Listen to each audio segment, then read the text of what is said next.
இந்திய கடல் தொழிலாளர்களின் அத்துமீறிய கடல் தொழிலை கட்டுப்படுத்துவதற்காக சுற்றிவளைப்பு நடவடிக்கைகள் அதிகரிக்கப்பட்டுள்ளதாகவும் ஓரிரு வாரங்களில் இந்த பிரச்சினையை தீர்க்க முடியாது எனவும் அமைச்சரவை பேச்சாளர் அமைச்சர் நலிந்த ஜெயதிச தெரிவித்துள்ளார்.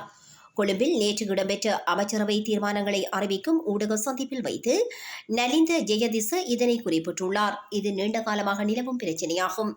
பல அரசாங்கங்கள் கலந்துரையாடிய பிரச்சினையாகும். இந்திய இலங்கை அரசாங்கங்களுக்கிடையே பல சந்தர்ப்பங்களில் இது தொடர்பில் பேச்சுவார்த்தைகள் இடம்பெற்றுள்ளன.